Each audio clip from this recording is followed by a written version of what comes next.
Good day. We at Black Agenda Report are here in Nairobi, Kenya. I'm Margaret Kimberley.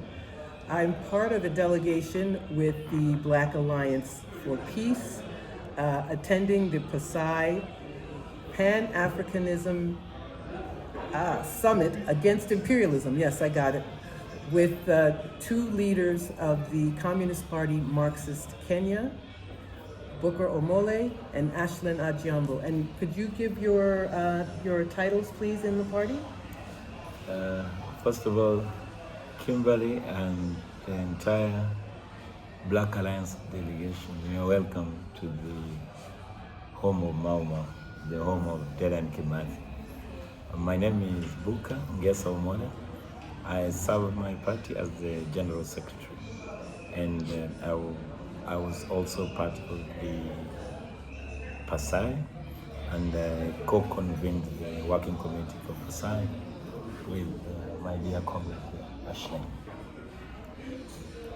Red salutes, comrades. I am Adjiambo Ashlyn, as Kimberly mentioned. I am the Secretary of International Affairs for the Communist Party Marxist Kenya, and also co-convener for the Pan-Africanism Summit Against Imperialism. Thank you. Thank you both for the invitation. All right, and I want to thank them both for these interviews, which don't take place the way they usually do, and they're being very flexible with the equipment that we have. So thank you both for joining me. Let's start talking. You said the land of Mau Mau, and that is that revolutionary movement is one that most people in the U.S. are familiar with, but I don't think people know how it was crushed and how the new state of Kenya differed from their vision. Can you talk about that? When the oppressor imposed their will upon us. This is what happened. That when the Imperial British invaded Kenya, they took the Kenyan people and put them into concentration camp, and then reduced them only into laborers and introduced taxation to make sure that they could actually make them workers of the Imperial British. So people were denied land as a core fundamental to life. The entire Kenyan land was under the Queen Mama of Britain. This is important. Now, how did, when this happened, the propaganda that engaged and delayed the fight for freedom was that the superiority of race. So in essence, the British prince at that time was campaigning that the black African population will never crash. And in fact, there are certain reflections that Jaramogi Oginga Odinga wrote in his book, Not Yet Uhuru, that even they couldn't believe that a white person could die. So remember, what I'm trying to put through to the Black Agenda Report listeners, that the politics of deception that now we see in this counter summit, launched by Macron offensive, started with the Imperial British way before. And at the time of it, or when the World War I broke, World War II, the Imperial British needed African fighters. So some of the African fighters were recruited to fight in World War II on the side of the Imperial. Now, this brought new awakening.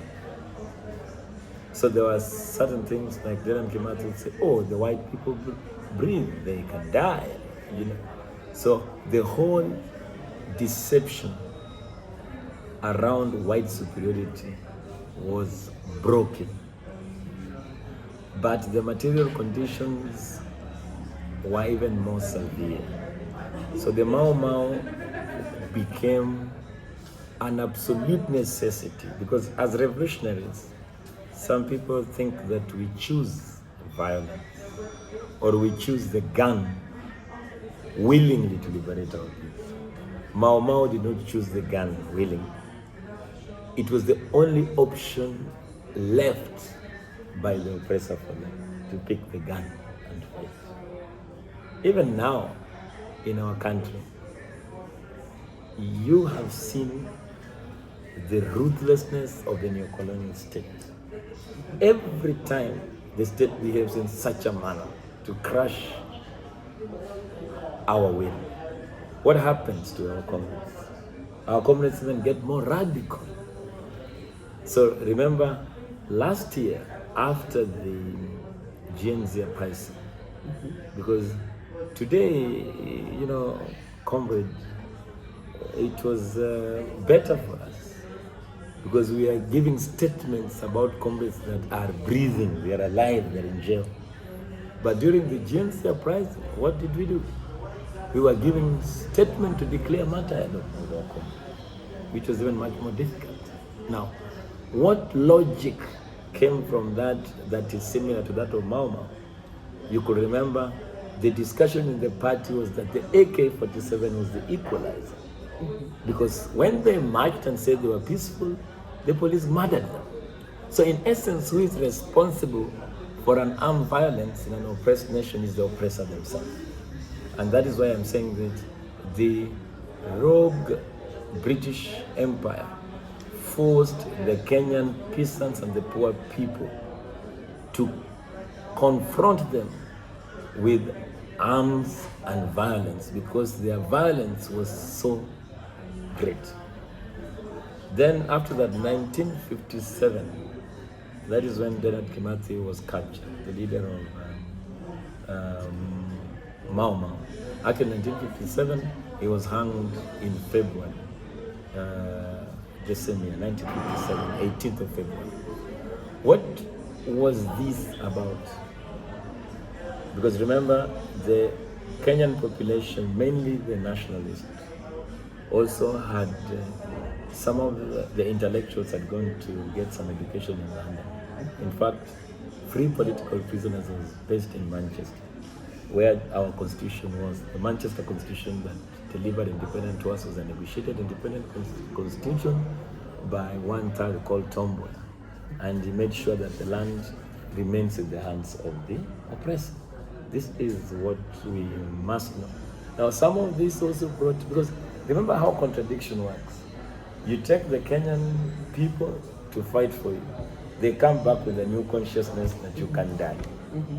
So everything the British did to us, it came up with a new solution. They recruited some of the compliant people. The British divided our country in several tribes and were setting tribes against them. So they recruited some people that they thought could not go against them. Mm-hmm. But one of them was Jomo Kenyatta, the so-called founder of Kenya, because he went abroad to learn and he realized that the same problems that are facing the African people are the same problems that are facing the white population in British at that time, only that at a different level. So what basically happened is that Jomo Kenyatta printed a newsletter on self-rule, and he was also arrested.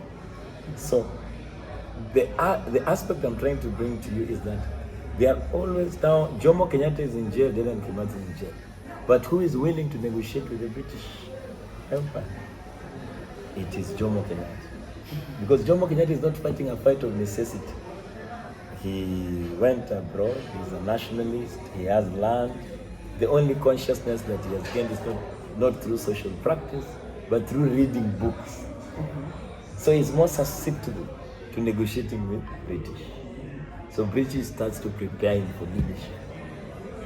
Now, when British are preparing for leadership, the question at the center of it, that when Jomo Kenyatta is released to lead Kenya, where Dedan Kimathi is in prison, Kenyans will start demanding that release Dedan Kimathi. So what does the Imperial British do? They cut the neck of Kimathi. So that even if the masses wanted Kimathi, there is no Kimathi to talk about. So Kimathi still lies unmarked grave since the white person. So this is important to us. Why we are saying that, comrade, is that even as we will if this country was functioning, okay, we will not be revolutionary. We would like to spend our time with our loved ones, our family. We would like to do some poetry, do some dance. But now how can you do that when you can see repression and oppression in your doorstep? And shamelessly, the ruling class in our country do not care. They even go, next year there will be an election campaign. They will go to the poor of the poorest with cars worth 22 million. No water, no drinking water, no running water, no basic human, but they feel nothing. Only they go to hand for God. So we welcome you again, and if you say that the Kenya is a land for Mau Mau, Mau Mau was not crushed. Mau Mau was betrayed by the reactionary nationalists led by Jomo Kenyatta through a negotiation independence. And after that, the Mau Mau people that were left in the streets, in the bush, that refused to come out and tell land, well, that was the origin of the first military base here in our country. But took the Imperial British military base, because when Jomo Kenyatta negotiated, there was also a wave of coups in the African continent. So they said Jomo Kenyatta will make you the president, we will implement as the British Queen wants, and in return we will guarantee security, and this security will also be physical force. And physical force was take this land and construct it into a military base to protect Jomo Kenyatta at that time. So essentially, Kimberley, what I'm trying to tell you is that we are dealing with a country that is being actually suffocated by imperialism. Remember, even the most basic capitalist development, we don't have. People, if you get an opportunity to go to the rural areas, people still eke life by using a manual gem to try and earn a living. Everybody in this country has a loan. It's either a mobile app loan or you are paying a phone loan. So imperialism has taken all facets of socio-economic life in Kenya. And that is why for us we're saying without weakening or defeating imperialism, there cannot be progress. And as Amilcar Cabral said, without political independence and economic sovereignty, there is no socialism. So we cannot construct socialism in a neo-colonial society dominated by imperialism. We must defeat imperialism. Only then we can reconsolidate and start the most urgent task of socialist construction and building steadfastly the productive forces to work out. This is our informed, correct position. Maybe Macron today and President Ruto can win through propaganda. But we always remind Ruto that as long as you don't address the joblessness of the young people, you'll have to face the communists. You can have temporary, progress, maybe you beat us, you take us off.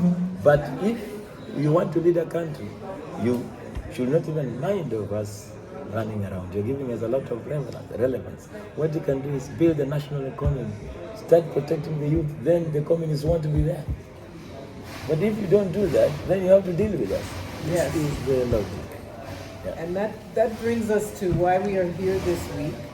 It was originally called the France-Africa Summit. President Macron of France visiting, signing this agreement with President Ruto. And it was very strange. France, well, it's strange until you think about it.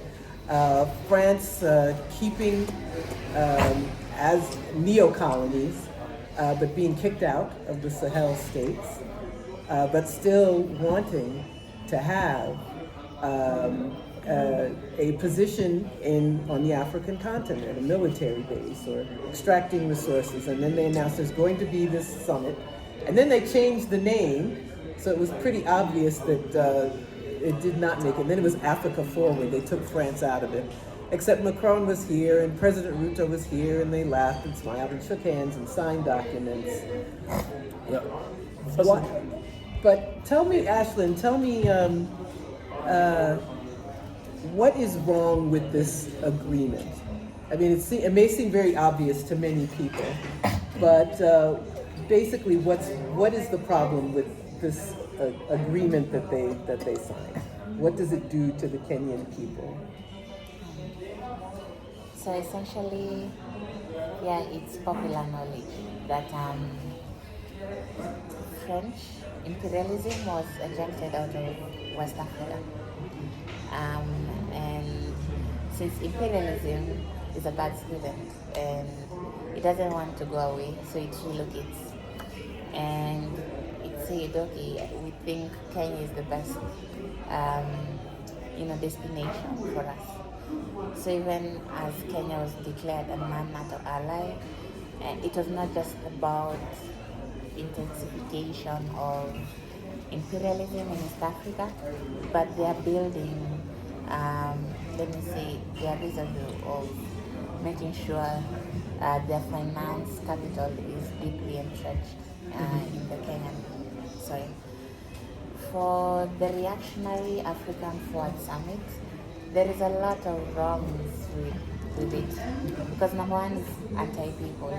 Majority of our people were not aware of the plans to host African Forward, or the divisions between the Kenyan government and that of France. Then even before the actual summit, which is just a symbolic session to rubber stamp what they already started. But essentially we know there are things that they have done. So there is the defense agreement between France and Kenya. This was done in a very unconstitutional way. Because the bill was signed in October 2025. Then in late December, they did public participation, which was only for 2 weeks, and it was during it's called the Christmas festivals, where most people are engaged in family activities, and they went ahead to take it to Parliament, and after a few weeks, it's rationalized, and they want us to accept it as a bill. So majority of the Kenyan people are not familiar with the clauses, with the kind of details inside that agreement. So it's something alien to them. Even majority of them, when they learned that there is a defense agreement between Kenya and France, it was a shock. But essentially, majority of the DCA that Kenya has signed with other countries, there is no they're never open about it. It is done through, a lot of secrecy, and there is no transparency with it, because they know this is one of their ways to protect the interest. And they know it's what people don't want. Yes, so, definitely. And that's why you would need the secrecy. Yes, they don't want, but also they need to protect the interest in Kenya, and they can only protect it when they have made sure these policies are now laws. Yeah. Else they are not able to advance, the kind of benefits, the kind of projects, profiteering enterprises in our country. So they come first, even before our laws, before our constitution. Yeah. And yes, also when we got the news that 800 troops got into Kenya, most Kenyans in the coastal regions were asking, no, who are these? Because they're asking, so are we getting more foreign troops into our country, which greatly undermines our sovereignty. And also, the land question is central to the Kenyan people. So if they are building more military bases in the country, then that's a very crucial question for the Kenyan people.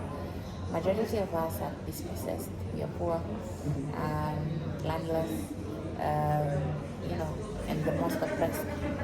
So if the Kenyan comprador class is able to give land to foreigners, and even the constitution allows it, then there is something greatly wrong with that agreement. Yeah. Then also lastly is on, I think we have a lot of France companies in Kenya that are advancing carbon projects in the country.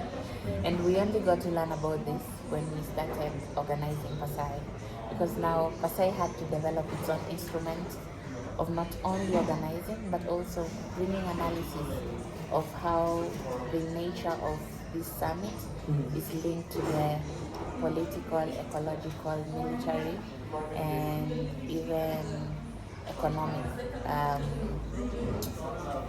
ties. So with the carbon credits also, it's something that touches on not only on the climate oppression, but also the land question as well. So I think all these elements of this agreement were unpopular, were anti-people, and the goal was the continuous subordination of our people, and undermining our sovereignty.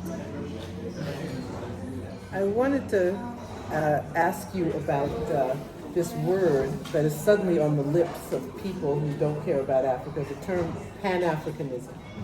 So President Ruto, when he agreed to, for example, send Kenyan police to help the U.S. occupy Haiti, he claimed this was a Pan-African policy. Macron, yesterday, the president of France, claimed we are the true Pan-Africanists. So talk to us about the use of language and how it can be used by our by enemies. First of all, imperialism like to deceive. So that is why they say something when they mean something else. So we say you cannot have objective talk with them, or you cannot, because imperialism coins those words. Look at terrorism, for example. Yeah. We are forcing multiple terrorist charges, but who is really a terrorist? Even at international level, we cannot agree.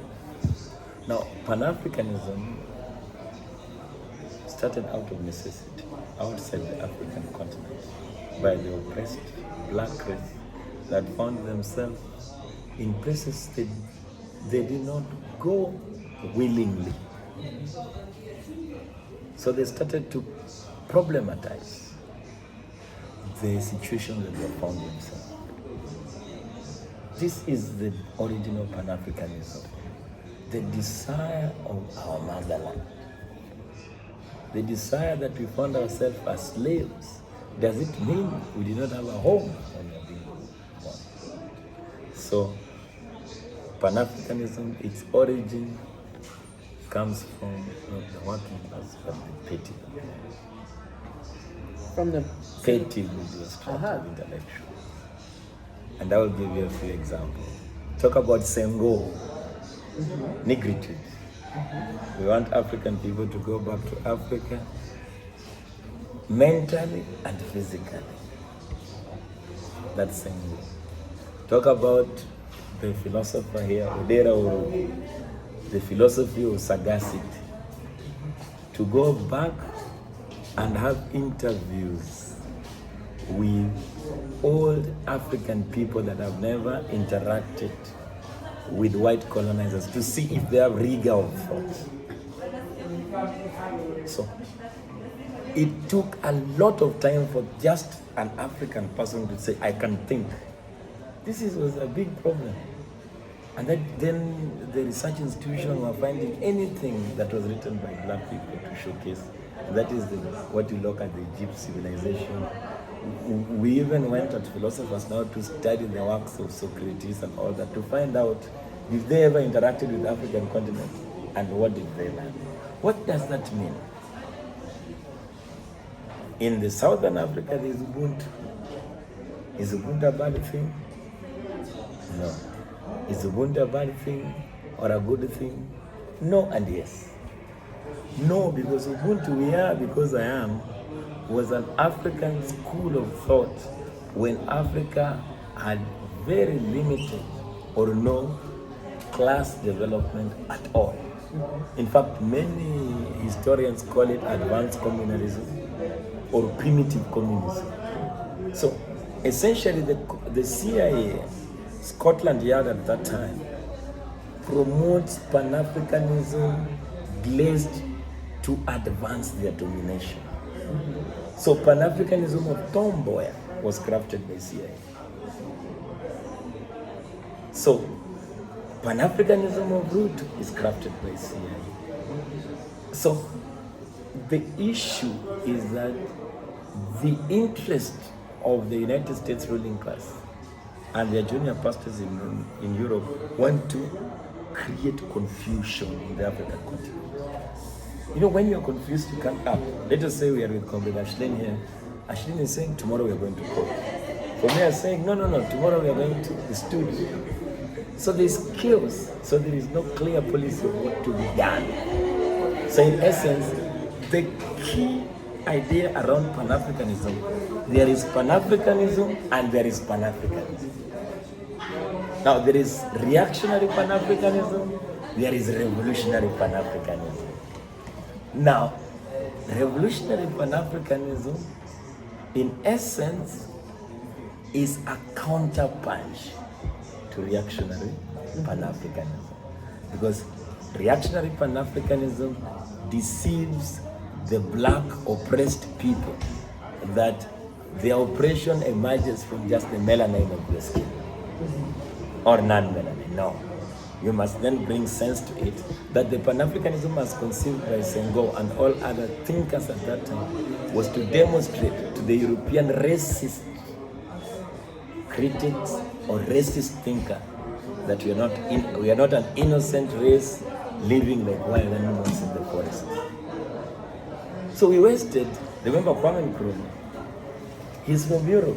Why is there slow uptaking of Marxism of Kwame Nkrumah?